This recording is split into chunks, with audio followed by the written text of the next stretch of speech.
lecture philosophique par Mathieu Guglielmino. Un podcast pour faire vivre le savoir des philosophes dans ce qu'il y a de plus vivant, la parole. Cette semaine, 3 lectures de Pierre Bayard. Le plagiat par anticipation, comment parler des livres que l'on n'a pas lus, et enquête sur Hamlet, le dialogue de sourds.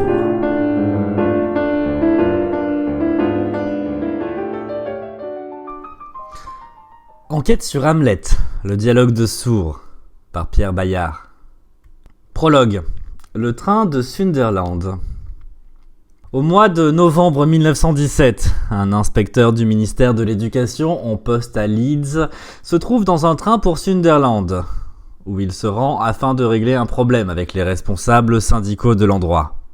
Ayant pris chez lui le courrier non décacheté, il en entreprend la lecture. Il y a là notamment dans une grande enveloppe carrée le dernier numéro de The Modern Language Review, périodique trimestriel consacré à l'étude de la littérature et de la philologie médiévales et modernes. L'article par lequel commence le numéro va changer la vie du voyageur John Dover Wilson et le destin des études shakespeariennes. En Europe, la guerre fait rage, et si John Dover Wilson a échappé au combat en raison de ses responsabilités dans l'éducation, il est comme de nombreux Anglais préoccupés par la situation militaire sur le continent. Dans les trains où il passe sa vie au gré des missions d'inspection, ses lectures se limitent surtout aux journaux qui suivent l'évolution des différents fronts. Éprouvant de la difficulté à se concentrer sur ce qui n'est pas en rapport direct avec la guerre, il se trouve ainsi, notera-t-il plus tard, dans un état psychologique dangereux, celui d'un homme qui risque à tout moment de se convertir, de tomber amoureux ou de se mettre à délirer. Ce sont précisément les 3 destinées qui l'attendent. L'article qui va bouleverser l'existence de John Dover Wilson porte la signature d'un spécialiste de Shakespeare, Walter Wilson Gregg. Les remarques de ce dernier concernent un passage apparemment secondaire d'Hamlet, la scène de la pantomime du 3e acte. On se souvient qu'Hamlet fait jouer par des comédiens itinérants une pièce de théâtre, évoquant la meurtre de son père, le meurtre de Gonzague, afin d'observer les réactions de Claudius, l'assassin présumé, lequel quitte la salle précipitamment. La représentation de cette pièce est précédée d'une pantomime, racontant la même histoire, et c'est elle qui attire l'attention de Gregg. Car quelque chose ne va pas dans cette scène de la pantomime. Quelque chose que l'on peut observer pendant des années sans y prêter attention, mais qui éblouit quand on se place au bon endroit pour le voir, et qui frappe alors l'esprit à jamais. Quelque chose de si exorbitant qu'il est incompréhensible qu'il ait fallu plusieurs siècles pour s'en apercevoir, et poser la question naïve que cette invraisemblance appelle. Ce que remarque Gregg dépasse d'ailleurs de beaucoup la scène de la pantomime. C'est en effet l'ensemble de l'idée que nous nous faisons d'Hamlet et de son intrigue qui se trouve complètement transformée. À commencer par les épisodes les plus connus et les moins discutables de la pièce, qui apparaissent sous une lumière différente quand on les examine à partir de la remarque de Gregg et de ses conséquences.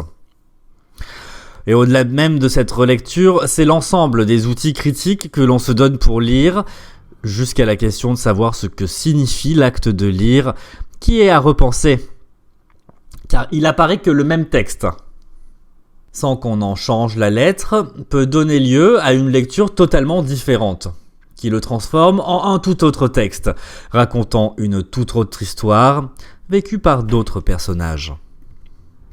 On comprend que Dover Wilson ait senti ce jour-là, en déroulant le fil implacable de l'argumentation de Gregg, qu'un monde s'effondrait autour de lui. Encore sous le choc de sa lecture, il écrira ces lignes à celui qui l'a mis dans cet état 18 ans plus tard, dans la lettre préface d'un livre entièrement consacré à réfuter ses arguments.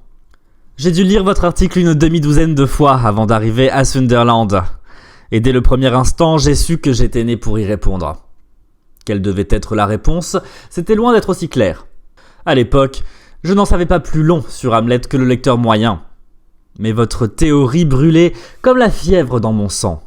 Ma seule crainte, c'était que quelqu'un s'interpose et croise le fer avec vous avant que je puisse vous sauter dessus.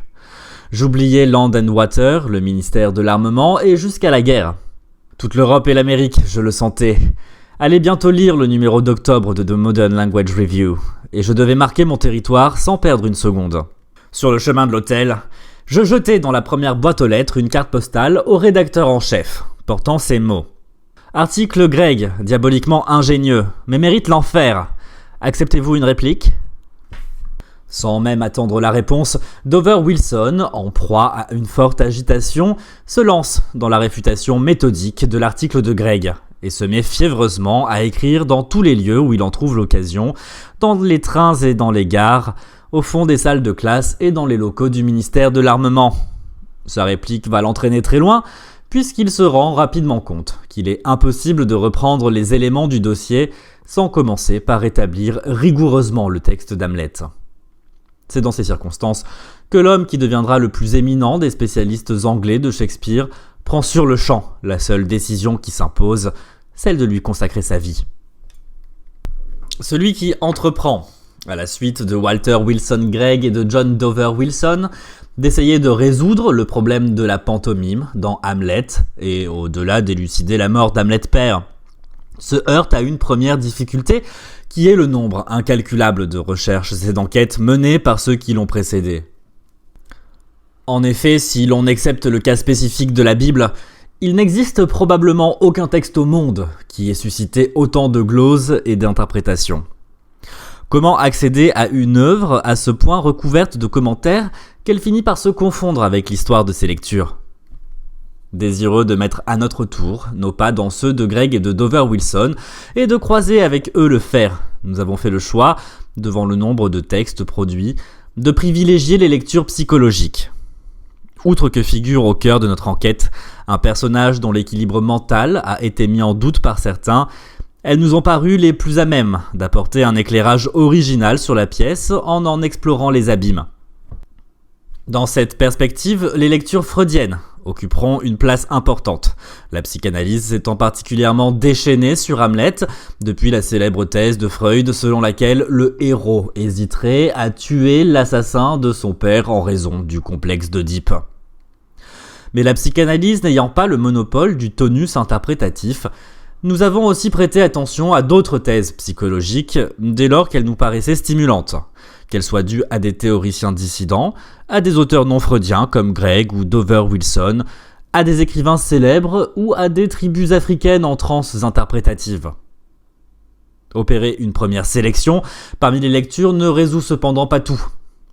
Un second problème se dessine aussitôt, plus épistémologique, qui tient également à leur nombre. Quand on entreprend en effet d'étudier les controverses comme celles de Gregg et de Dover Wilson, ou d'autres parmi les innombrables qui ont été tenus sur la pièce, et donc de comparer les commentaires, une question surgit inévitablement devant la diversité des lectures proposées. Les critiques parlent-ils bien de la même œuvre ? Ou si l'on préfère, n'avons-nous pas affaire à des dialogues de sourds ? Le dialogue de sourds n'a pas bonne réputation. Souvent associé aux excès du discours politique, il porte avec lui des images négatives, de refus d'écoute ou de langue de bois. À ces images est associée l'idée qu'il s'agirait d'un phénomène secondaire, un raté de la communication intervenant de façon ponctuelle à l'intérieur d'une conversation normale appelée à reprendre ensuite son cours, ou marquant, pour une durée plus longue, des situations exceptionnelles où les interlocuteurs se retrouvent à l'écart du champ des échanges. Or, si on lui ôte son caractère polémique et qu'on lui donne toute son ampleur en acceptant de reconnaître que les phénomènes qu'elle désigne ne sont pas secondaires mais majeurs, la notion présente le mérite de mettre l'accent sur un point essentiel. À quelles conditions est-il possible, quand nous dialoguons sur tel ou tel sujet, d'engager véritablement la communication et d'essayer de nous comprendre ? Plus précisément encore, le recours à cette notion invite à se demander, sans que cette question épuise le dialogue de sourds et la richesse de ses dysfonctionnements, si le discours que nous échangeons avec d'autres porte bien sur un objet commun. Question que l'on peut également poser sous cette forme plus brutale. Quand pouvons-nous dire avec certitude que nous parlons de la même chose ? Cette question extrêmement vaste, qui trouverait des points d'application aussi bien dans le domaine scientifique que dans le dialogue amoureux ou dans le chapitre des relations internationales, sera traitée ici exclusivement à propos de la critique littéraire. non sans l'espoir que certaines des conclusions auxquelles nous arriverons puissent trouver des prolongements ailleurs. On se demandera donc, à partir de l'exemple caractéristique d'Hamlet, ce que signifie dans le champ littéraire le fait de parler d'un même texte. Travailler sur le dialogue de sourds est donc vite apparu comme un préalable nécessaire à toute réflexion sur Hamlet, en raison du nombre invraisemblable de lectures différentes qui ont été proposées de la pièce de Shakespeare. Il nous a semblé que ce problème, qui s'identifie plus ou moins avec celui d'Hamlet, méritait un assez long détour, nous permettant de lever les incertitudes théoriques et de fixer un texte commun. Cette réflexion indispensable ne doit cependant pas nous faire perdre de vue notre objectif premier, le seul qui compte à nos yeux, quel que soit le caractère effrayant des découvertes auxquelles nous risquons finalement de parvenir. Résoudre enfin l'énigme de la mort du père d'Hamlet, jamais pleinement éclaircie jusqu'à ce jour, et comprendre ce qui, un peu plus de 4 siècles avant que John Dover Wilson ne descende précipitamment d'un train à la gare de Sunderland, s'est passé à Elseneur. Des textes. Chapitre 1er. Le texte et le texte. Mon cher Greg, vous ne serez pas d'accord avec ce livre. Je ne suis pas du tout sûr qu'il vous plaira. Mais il est à vous, qu'il vous plaise ou non. Et je vous le dédie, sans vous demander la permission, en modeste représailles pour le sort que vous avez jeté sur moi, sans me demander la permission, il y a 18 ans. Un sort qui a changé toute la teneur de mon existence et qui la domine encore en partie. C'est par ces mots que commence la lettre préface de l'ouvrage de Dover Wilson. Pour comprendre Hamlet, enquête à Elseneur, ouvrage entièrement consacré, après 18 années de réflexion et de travail, à répondre à l'article de Greg et à résoudre l'énigme de la pantomime. Et il est vrai que c'est d'un sort qu'il s'agit, sort qui s'est abattu sur Dover Wilson par une nuit de novembre, comme il ne peut manquer de frapper quiconque s'intéresse à cette scène de la pantomime, dont nul n'est assuré de sortir indemne tant son analyse remet en cause nos certitudes. Cette énigme, seulement identifiée comme telle en 1917, pourrait être qualifiée de seconde énigme d'Hamlet. La première, qui a dominé la scène critique pendant 3 siècles, étant celle de l'hésitation du héros à tuer l'assassin de son père. Nous tenterons ici de résoudre ensemble ces 2 énigmes. Mais il nous faudra d'abord essayer de clarifier ce dont nous parlons exactement quand nous parlons d'un texte. À la question de savoir de quoi parlent Greg et Dover Wilson quand ils parlent d'Hamlet, la réponse, tautologique, est qu'ils parlent d'Hamlet. L'évidence de la réponse pourrait être illustrée par l'image d'une classe d'étudiants en train de suivre un cours de littérature anglaise. Chacun d'eux dispose devant lui d'un exemplaire d'Hamlet, acheté dans une édition donnée à la requête du professeur. Celui-ci leur a demandé de l'ouvrir à une page précise et d'y chercher un passage particulier dont il est en train de commenter des citations identiques pour tous. Mais l'évidence n'est-elle pas trompeuse, et ce texte existe-t-il réellement ? Cette question paradoxale constitue une sorte de préalable à toute réflexion sur le dialogue de sourds et à la solution que nous donnerons au débat entre Greg et Dover Wilson, ainsi qu'à l'énigme de la mort du père d'Hamlet.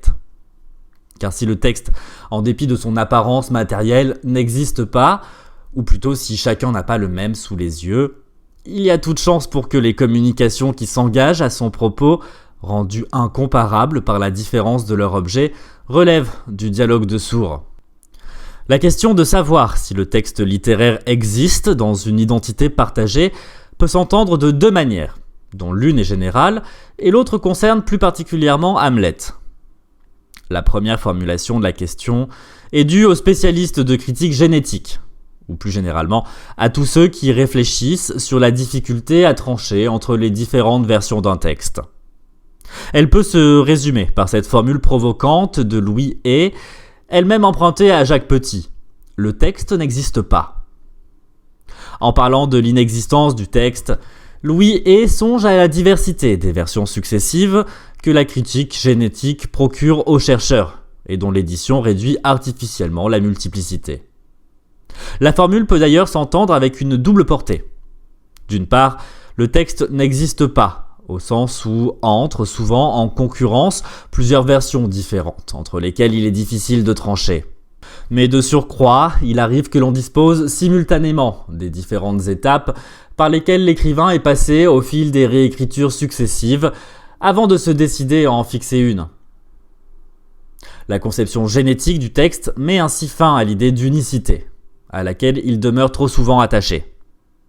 Loin d'être un objet clos et achevé, le texte apparaît comme une série mouvante d'esquisses, qui ne se stabilise qu'au prix d'un choix plus ou moins arbitraire, lequel contraint d'éliminer toute une série d'autres textes à la fois proches et différents. Stabilisation temporaire, que la découverte de nouveaux manuscrits ou de traces écrites des souhaits de l'écrivain peut remettre en cause, parfois de façon décisive. Le comble de ce devenir du texte est le cas où il est lui-même un objet mobile, comme si les différentes éditions possibles coexistaient à l'intérieur du même livre. Ainsi en va-t-il d'un étrange volume découvert par Roger Chartier, un exemplaire annoté d'une édition ancienne d'Hamlet. Y repérant la présence simultanée de temporalités multiples, il montre que cet exemplaire contient en fait plusieurs Hamlet. Une version de 1604, qui n'est d'ailleurs pas la version originale, une seconde de 1660, qui abrège l'œuvre pour l'adapter aux nouvelles exigences politiques et esthétiques. Une troisième de 1676, qui opère des coupures dans la seconde pour satisfaire à des exigences de représentation scénique. Une quatrième enfin, due à un comédien itinérant qui voulait retrouver quelque chose du texte ancien. Ce livre aberrant, où l'on peut circuler entre les versions grâce aux soulignements et aux commentaires en marge, comporte ainsi plusieurs livres, qui se substituent les uns aux autres avec le temps, décourageant tout espoir de stabilisation. Il n'est pas jusqu'à la réplique la plus connue de la pièce, To Be, celle qui pourrait exemplifier la question même du devenir, qui ne se révèle au fil des nécessités de la mise en scène aussi mobile que les autres, puisqu'il n'est même pas assuré qu'Hamlet se soit jamais interrogé sur l'existence ou la non-existence. Ainsi, Roger Chartier est-il fondé à montrer que la publication d'un texte implique toujours une pluralité d'intervenants et d'opérations, et que les œuvres doivent être comprises comme des productions collectives, et comme le résultat de négociations sans cesse reprises. Ouvrez les guillemets, qui ne consistent pas seulement dans l'acquisition d'objets pour la scène, l'appropriation de langage ou le réemploi symbolique de pratiques sociales et rituelles, mais qui sont fondamentalement des transactions, toujours instables et renouvelées, entre l'œuvre et les différentes formes de sa transmission et de sa représentation. Fermez les guillemets. L'intérêt de l'exemple de Chartier est de nous rappeler que les pièces de Shakespeare, plus encore que d'autres œuvres, ne constituaient pas du tout un texte assuré, mais faute d'édition certaine, variaient au fil des représentations dans un processus infini de transformation. Il n'existe pas un Hamlet, mais une série de variantes entre lesquelles les metteurs en scène ont été contraints de choisir au fil des siècles. Il serait évidemment intéressant de vérifier si les différents critiques dont nous parlons dans ce livre ont bien eu en main le même Hamlet. Et il n'est pas interdit de penser que certains, engagés dans des discussions ardues, n'avaient pas sous les yeux, au sens le plus matériel du mot, le même texte.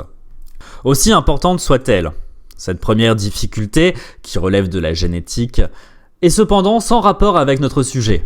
Elle est en effet à la fois trop évidente et trop facile à résoudre. Trop évidente tout d'abord, puisque la bonne version sera toujours difficile à établir, surtout pour des époques anciennes qui ne s'assuraient pas, comme la nôtre, de la fiabilité du texte attribué à l'auteur. Mais dans le même temps où elle est majeure, et précisément pour cette raison, cette difficulté est aussi trop facile à résoudre. Il existe en effet un moyen simple d'immobiliser au moins temporairement un texte. Si deux critiques souhaitent être certains de travailler sur le même texte, il leur suffit de vérifier, comme les étudiants de la classe de littérature anglaise, qu'ils disposent bien de la même édition. Massive, la question génétique risque surtout de dissimuler la question qui nous intéresse ici. Sans d'ailleurs récuser nos deux premières lectures, c'est dans un autre sens que nous serions pour notre part portés à entendre la phrase de Louis Hay. Même en imaginant un texte matériellement fixé grâce à un consensus sur l'édition, le soupçon demeure, surtout quand on se situe dans une perspective psychanalytique, que le texte n'existe pas. En effet, quand on se demande si l'on a affaire au même texte peut être pris dans deux sens différents. Matériellement, le texte est évidemment identique, dès lors que deux lecteurs disposent de la même édition, et que les questions préalables que nous avons évoquées sont réglées. En cela, le texte d'Hamlet existe bien, et il est assuré que deux critiques qui en discutent entre eux parlent du même texte, sans qu'il y ait, en tout cas quant à son objet, dialogue de sourds. Mais contrairement aux apparences, la similitude entre deux textes ne se réduit pas à la similitude matérielle, qui n'en est que la face la plus visible et de ce fait la plus trompeuse. Ce que nous percevons dans une lecture est irréductible à toute matérialité. Et sauf à faire de la lecture une activité purement mécanique, ce n'est pas parce que deux critiques ont en face d'eux la même édition de la même œuvre qu'ils sont pour autant en train de discuter du même texte. Une autre forme de similitude est en jeu ici, moins frappante que celle qui sépare deux éditions différentes, mais à ce titre plus intéressante. Le plus simple pour faire comprendre le type de difficulté auquel nous allons nous heurter est de faire un détour par une figure de rhétorique, la sileps. Figure étrangement méconnue, alors qu'elle est placée au tout premier rang, aux côtés de la métaphore, de la métonymie et de la synecdoque, par un auteur aussi illustre que Fontanier. Et anormalement ignorée, dans la mesure où sa prise en compte ouvre à toute une série de remarques essentielles sur le fonctionnement du langage. Qu'est-ce que la sileps ? Sa définition rhétorique classique consiste à dire qu'il s'agit d'une double utilisation du même mot, pris à la fois dans son sens propre et dans son sens figuré, la figuration pouvant intervenir grâce à une métaphore ou à une métonymie. Ainsi considère-t-on qu'il y a sileps par métaphore dans la formule « prenez votre cœur à cœur », où le deuxième cœur ne désigne pas l'organe vital, mais l'énergie psychique. Et sileps par métonymie, dans le vers célèbre de Corneille. Rome n'est plus dans Rome, elle est toute où je suis. Où seule la seconde occurrence de Rome désigne la ville, la première renvoyant à son idée éternelle. Ce qui complique les choses est que les deux termes ne sont pas nécessairement présents. Fontanier prend ainsi pour exemple ces trois vers de Racine, où figurent deux sileps. Je souffre tous les maux que j'ai faits devant Troie, vaincu, chargé de fer, de regrets consumés, brûlé de plus de feu que je n'en allumais. La sileps du premier vers tient à ce que mot est utilisé en deux sens. Celui plus physique ou matériel, des dégradations que Pyrrhus a fait subir à la ville de Troie, et celui plus psychologique, des souffrances qu'il ressent. Et la sileps du troisième vers repose sur un principe identique qui confond en un terme unique les feux de l'incendie et ceux de la passion. On notera que la confrontation de ces deux exemples fait surgir une différence sur laquelle Fontanier ne s'appesantit pas. La seconde, sileps, met clairement en jeu une opposition entre un sens propre et un sens figuré. Et il en va de même dans la formule « prenez votre cœur à cœur ». En revanche, dans d'autres cas, comme celui de la première sileps, la différence de sens ne sépare plus sens propre et sens figuré, mais deux acceptions différentes du même mot. Dès lors, la notion de sileps se révèle apte à rendre compte d'une multitude de phénomènes de langage. Il peut même arriver que la sileps opère alors que le terme en cause n'est jamais employé. Ainsi, dans l'expression « il n'est plus lui-même », l'homme, auquel renvoie « il », diffère de l'homme qu'il a cessé d'être, sans que le terme soit une seule fois utilisé. Aussi conviendrait-il de prolonger les remarques de Fontanier en suggérant l'existence de ce que l'on pourrait appeler les sileps invisibles. Celle-ci ne renverrait plus à une figure de style constituée, mais à un moment où une notion est implicitement présente dans l'écriture avec deux acceptions différentes. Cette figure de la sileps, surtout avec l'extension que nous lui donnons, n'est pas seulement utilisée en rhétorique. Elle est aussi à l'œuvre, le plus souvent de manière inaperçue, dans de multiples situations de langage, comme dans la critique et dans le dialogue qui l'accompagne. Ainsi parlons-nous fréquemment du texte littéraire, ce qui ne pose guère de problème à un certain degré de généralité.